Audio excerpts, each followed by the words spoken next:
आणि ही थेट दृश्य आपण पाहतोय भाजप नेत्या पंकजा मुंडे यांची। पंकजा मुंडे यांना विधान परिषदेची उमेदवारी जाहीर झाली आहे। उमेदवारी अर्ज आज त्या भरणार आहेत आणि त्यांचं अभिनंदन करताना त्यांचे समर्थक दिसतात। मोठ्या घोषणा सुरू आहेत। भाजप नेत्या पंकजा मुंडे यांचा हा राजकीय वनवास आता संपलेला आहे। त्यांचं पुनर्वसन होत आहे। लोकसभेतल्या पराभवानंतर त्यांचं हे पुनर्वसन करण्यात आलं। विधान परिषदेसाठी भाजपनं 5 जणांची नावं जाहीर केली आहेत। यामध्ये पंकजा मुंडे यांचं नाव सर्वात प्रथम आहे। पंकजा मुंडे यांचं जल्लोषात स्वागत होतंय। समर्थकांकडून मोठी घोषणाबाजी केली जाते।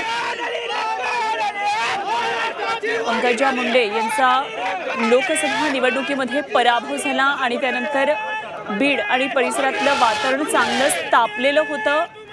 तेव्हा पंकजा मुंडे यांचं राजकीय पुनर्वसन व्हावं अशा प्रकारची मागणी सातत्यानं होत होती। अनेक गावांमध्ये उपोषण केलं जात होतं, चूलबंद आंदोलन केलं जात होतं आणि अखेर भाजपनं पंकजा मुंडे यांचं राजकीय पुनर्वसन करण्याचा हा एक पुन्हा प्रयत्न केला आणि आता त्या विधान परिषदेचा उमेदवारी अर्ज भरणार आहेत। त्यांचं अभिनंदन केलं जातंय। कार्यकर्त्यांकडून मोठी घोषणाबाजी केली जाते समर्थकांकडून। तेव्हा आज पंकजा मुंडे, डॉक्टर परिणय फुके, सदाभाऊ खोत, योगेश टिळेकर आणि अमित गोरखे विधान परिषदेसाठी अर्ज भरणार आहेत। त्यांना संधी दिली आहे भाजपनं। तेव्हा भाजपचे उमेदवार आज उमेदवारी अर्ज दाखल करतील।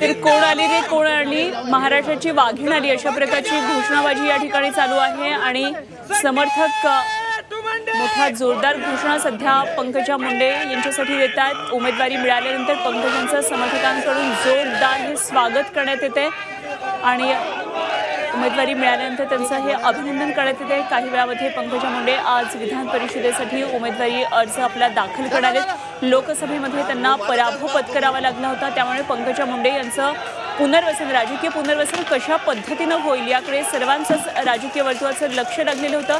तेव्हा पंकजा मुंडे यांना आता भाजपनं उमेदवारी दिली आहे विधान परिषदेसाठी। आज त्या उमेदवारी अर्ज दाखल करतील, मात्र त्यापूर्वी पंकजा यांचं त्यांच्या समर्थकांकडून अशा प्रकारे जोरदार स्वागत करण्यात आलंय, मोठा जल्लोष करण्यात आलाय आणि महाराष्ट्राची वाघीण असं या घोषणांमध्ये त्यांना संबोधलं जातं।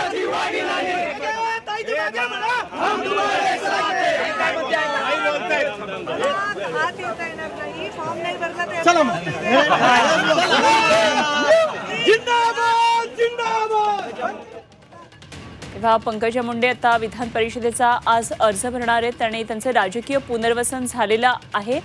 विधान परिषदेचा अर्ज भरण्यासाठी काही वेळामध्ये पंकजा मुंडे जातात।